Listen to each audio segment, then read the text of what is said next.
Hoje vamos falar sobre a primeira cesárea realizada no Centro de Hemodinâmica do São Lucas Hospital Center, que contou com o auxílio da cirurgia vascular para o nascimento do bebê. Gostaria de agradecer novamente a participação do Dr. Maciel Costa, ginecologista e obstetra, do Dr. Eduardo de Davi, cirurgião vascular, e do Dr. Gustavo Maftum, médico pediatra. Os doutores vão explicar sobre o diferencial no atendimento no caso dessa paciente. Sejam bem-vindos novamente, doutores.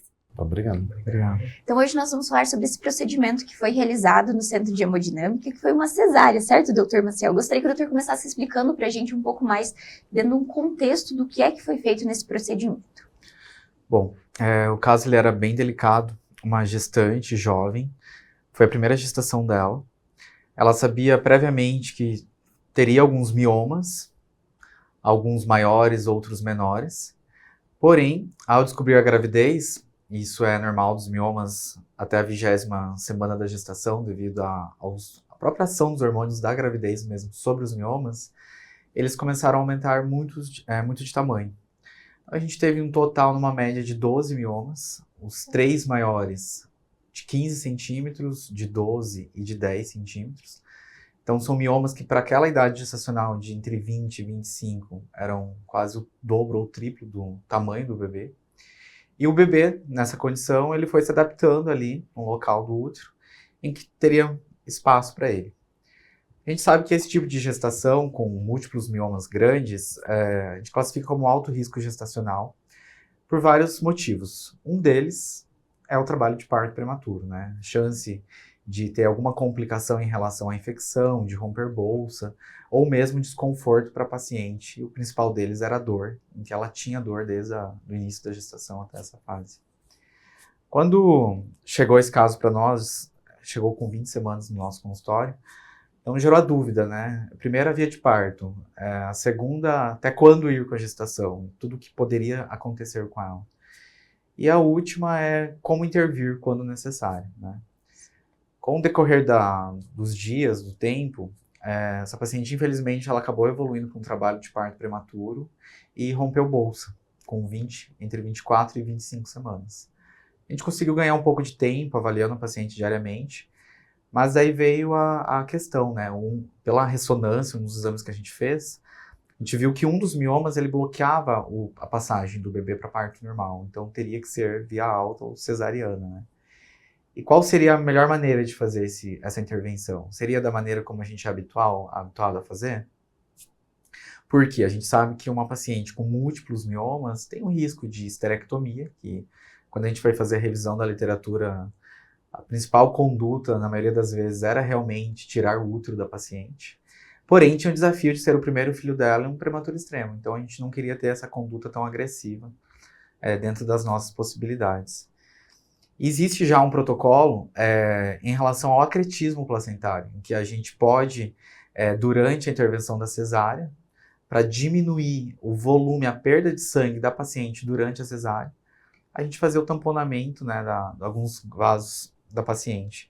Aí foi quando surgiu a ideia de discutir isso com a nossa equipe da vascular e ver a oportunidade de fazer isso no nosso serviço. Foi o primeiro caso que a gente trabalhou juntos, né, a gente discutiu o caso antes e tivemos a oportunidade de planejar esse parto dentro da hemodinâmica. Certo, doutor. E como que foi essa escolha, então, esse planejamento para que esse procedimento fosse realizado no Centro de Hemodinâmica? O doutor pode explicar para a gente? Doutor Eduardo também complementar, por favor? O doutor, por favor. Então, a gente não costuma fazer cesariana na hemodinâmica, né? Mas a hemodinâmica é onde tem o melhor equipamento para a gente navegar dentro dos vasos sanguíneos. E a gente precisava, a ideia qual é que era? Bloquear temporariamente, de reduzir os vasos que levam sangue, as artérias que levam sangue para o útero, bloquear temporariamente, para dar mais segurança para o Dr. Maciel operar, né? Visto que é muito difícil ele, durante a cirurgia, fazer esse bloqueio num útero tão grandão que está ocupando todo o espaço, né, do abdômen da paciente. Então a gente optou por fazer na hemodinâmica, porque a nossa hemodinâmica tem um ambiente muito semelhante ao centro cirúrgico, né? Um ambiente, os cuidados de antisepsia, de higiene, de circulação de pessoal ali dentro são muito semelhantes ao centro cirúrgico. E é muito mais fácil a gente levar a caixa de material cirúrgico que o Dr. Maciel usa para a hemodinâmica do que levar o equipamento de hemodinâmica para dentro do centro cirúrgico. Então, por isso que a gente optou por fazer lá em cima. Certo. E como que foi o decorrer dessa cirurgia, doutor? Então, foi primeiro feito o parto desse bebezinho ou foi feito o procedimento desse bloqueio que o doutor explicou? Como que foi feito, então, o decorrer desse procedimento? Doutor Eduardo, acredito que possa explicar pra gente também. Então, a gente começou, né? A gente posicionou o paciente na mesa, o Dr. Maciel orientou a posição, o preparo da paciente. A gente faz um cateterismo pelas artérias femorais, pelas virilhas da paciente, um de cada lado, e coloca um catéterzinho com um balão inflável dentro das artérias que vão levar sangue para o útero, tanto as do lado direito quanto do lado esquerdo. E deixa esse catéter posicionado pronto para interromper ao comando do Dr. Maciel, da equipe de obstetrícia, né? Nesse momento, os balões estão posicionadinhos, a gente confere a posição deles, a gente sai de campo e a equipe da obstetrícia entra, então, para operar. Só depois do Dr. Maciel verificar que era possível retirar o bebê com segurança e tal, e aí ele dá o comando. Depois de retirar o bebê, ele diz, Eduardo, pode clampear. Aí a gente só infla os balõezinhos pelo tempo que for necessário, até ele dizer de novo, ó, agora está ok, pode desbloquear o fluxo. E aí ele vai dar tempo e segurança para que ele, durante o procedimento, tome as decisões. Seja se ele vai, que foi o que passou pela cabeça dele, ele vai falar isso para nós, ó, vamos tirar esse útero, vamos de repente tentar tirar algum mioma que esteja fácil de tirar, tá tudo bem com a paciente, ela está segura. E aí ele tomou as decisões e só no final a gente... Continua o procedimento da remoção desses balões aí do caso. É isso, aí os balões são... A remoção é só desinsuflar os balões e puxá-los de volta. Ela tem 2 introdutores nas virilhas, né, que são as portas de entrada.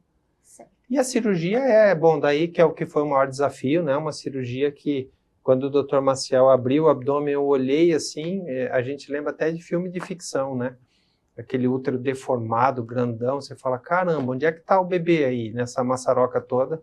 Onde é que o Dr. Maciel vai poder cortar para tirar o bebê?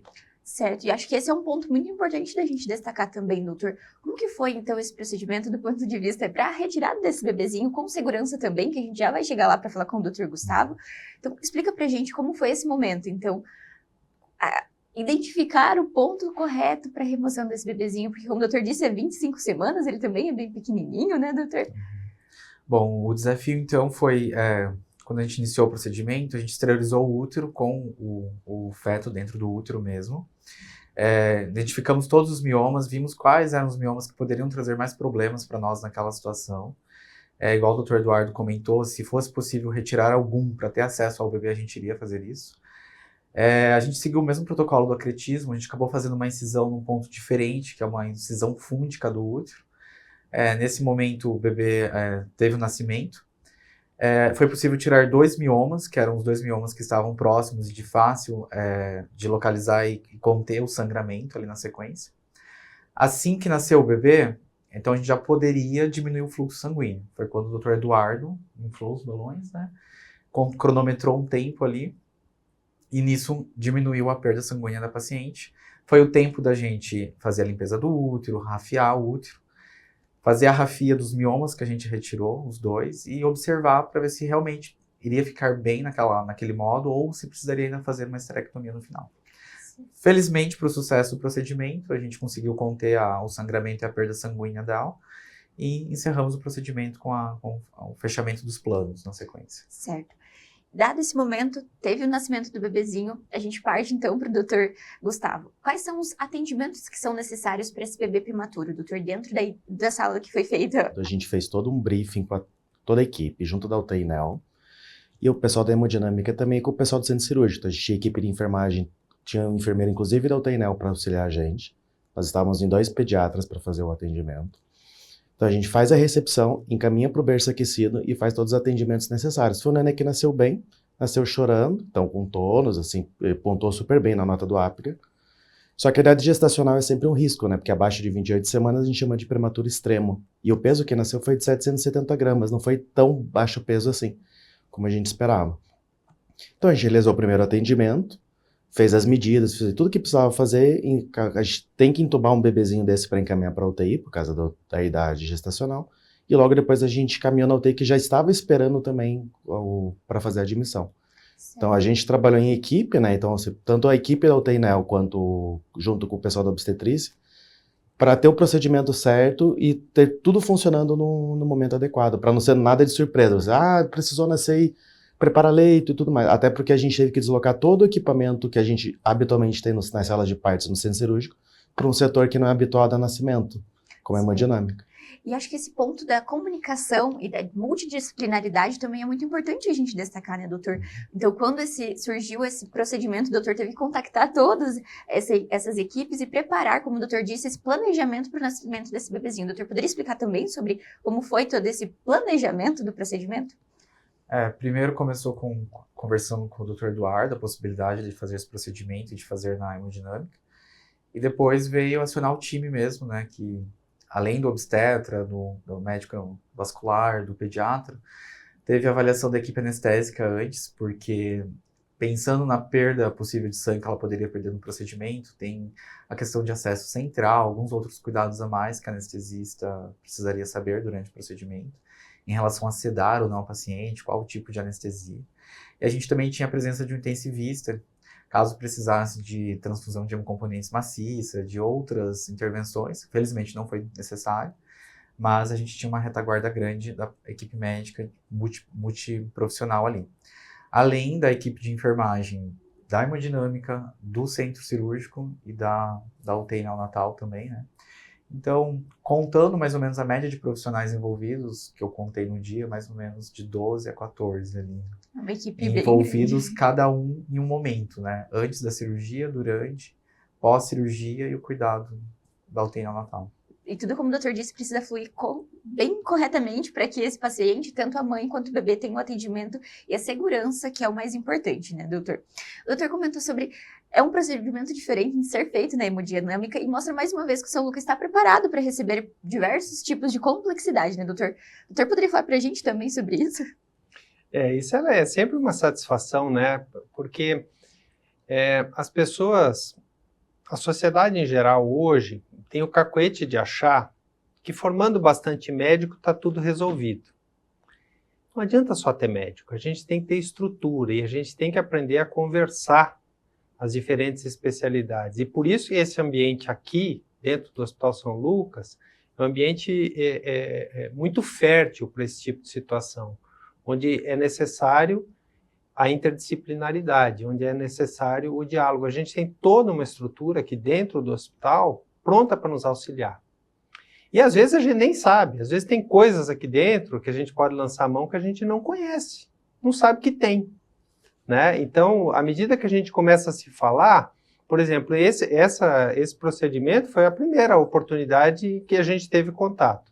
O Dr. Maciel um dia me telefonou, a gente conversou, eu falei, legal, a gente está aqui, a gente sempre esteve aqui, mas agora ele já sabe, ele não vai nem perguntar mais. Ele, os outros colegas da obstetrícia, o pessoal do marketing que ajuda a divulgar, só sabia, a estrutura lá está pronta, né? Se o Dr. Eduardo está viajando, tem o Dr. Gustavo Giolo, tem o Dr. Henrique Matsuda, o Dr. Daniel Almeida, que são todos cirurgiões vasculares habilitados para isso. Né? Então é muito bacana poder trabalhar num ambiente assim tão preparado, né? Com certeza. Doutor, falando sobre, um pouquinho voltando para o procedimento que a gente estava falando, essa paciente, então, ela precisa desse acompanhamento também essa avaliação a longo prazo dessa paciente, né, doutor? Tanto no pré-parto quanto agora no pós-parto. Como que tem sido esse processo? Foram utilizados exames para acompanhamento? Como que foi? Bom, visto que o procedimento já era de risco, essa paciente também tinha uma vaga de UTI reservada para ela já pós-procedimento. Então, ela permaneceu na UTI em observação nas próximas horas. Felizmente, ela foi de alta já 3 dias após. Tem vindo ao hospital diariamente para visitar um RN na NEL. O feedback da paciente eu acho que é o mais importante, né? Perguntei para a paciente como que ela estava, porque seria o primeiro procedimento no hospital daquela forma na hemodinâmica. E ela falou que se sentiu bem acolhida e segura, porque tinham muitos profissionais envoltos dela e todos passavam a segurança que ela precisava ter naquele momento, né? Então, felizmente, a paciente já voltou para o retorno na consulta, ela está bem. O plano agora, ela entende que os cuidados da UTI neonatal, eles são intensivos e não existe uma data certa para sair da NEL. Porém, o futuro gestacional dela foi preservado, porque o útero não precisou fazer uma esterectomia. E o plano agora no futuro é planejar uma embolização dos miomas, que ela pode repetir esse procedimento para diminuir os miomas e talvez fazer a miomectomia no futuro. Mas a gente conseguiu garantir o desejo dela de uma futura gestação. Acho que esse é o mais importante. Isso, com segurança, né, doutor? Exato. Isso é o primordial. E, doutor, poderia falar, então, sobre esse trabalho que a vascular também pode atuar no tratamento desse mioma, como o doutor citou, por favor? Então, o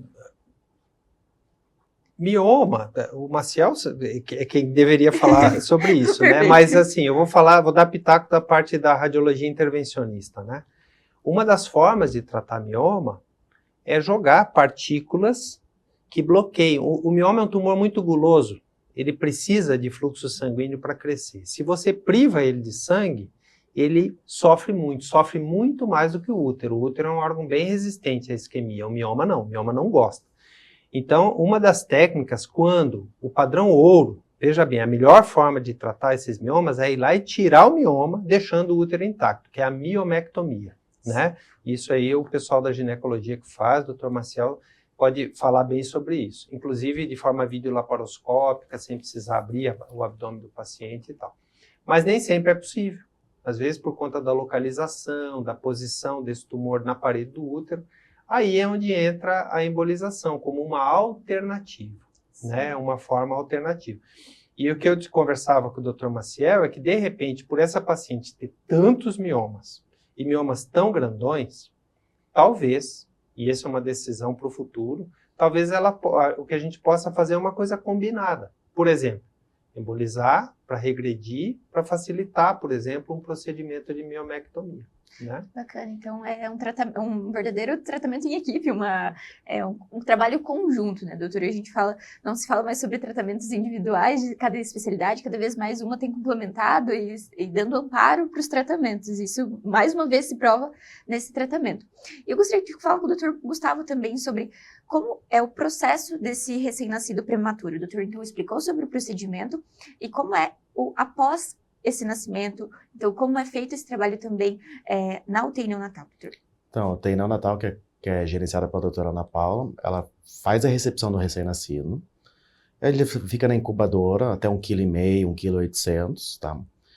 Se ele vai evoluindo super bem, ele vai recebendo alimentação inicialmente por sondinha, e quando esse bebê chega num peso perto de 1,8 kg, que a gente consegue liberar o seio materno, aí continua mamando na mãe até a gente conseguir fazer a transferência depois para o leito de enfermaria e de alta.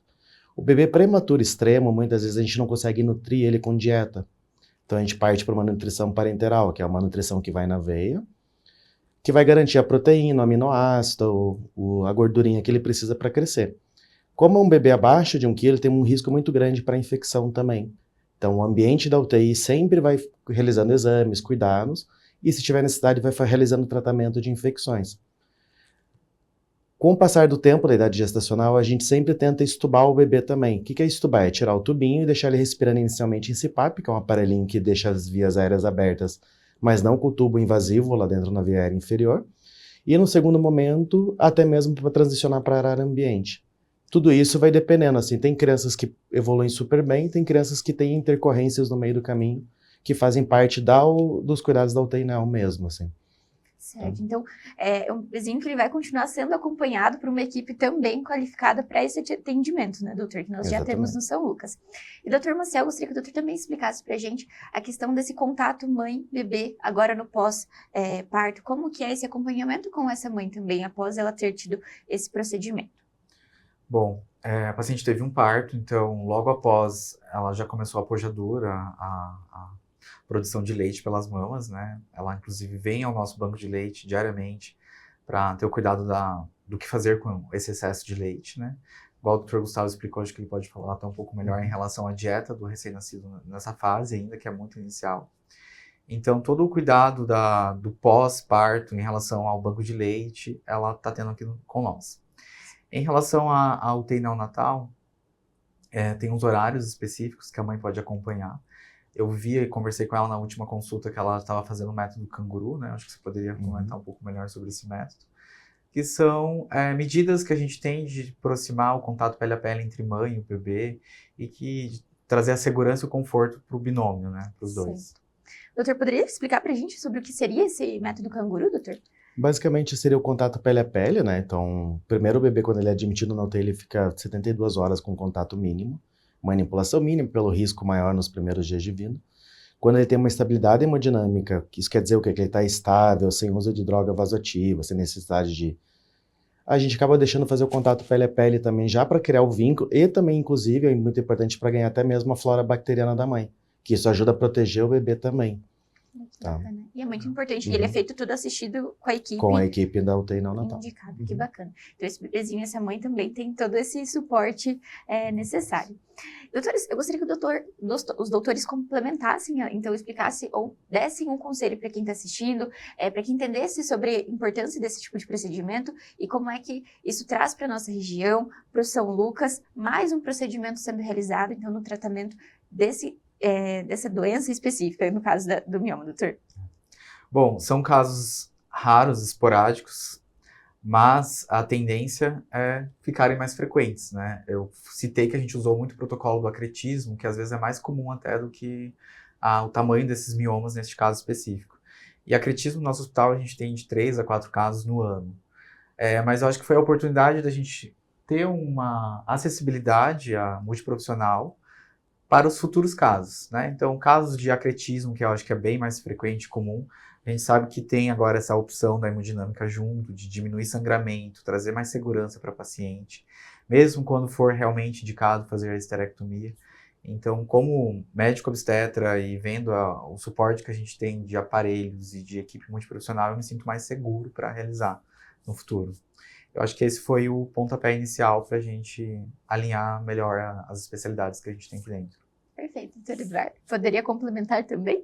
Eu acho que o Marcel falou tudo, né? É exatamente isso. É assim, a gente divulgando, toda a comunidade que está dentro do hospital tem que saber qual é o tamanho do nosso braço, até onde a gente pode ir, né? E eu posso garantir que, pelo menos no setor de hemodinâmica desse hospital, a gente pode ir bem longe, o nosso braço é bem, bem comprido. E a gente está lá à disposição para ajudar, né? Todas as especialidades e todas as situações onde a radiologia intervencionista possa atuar. Certo, doutor.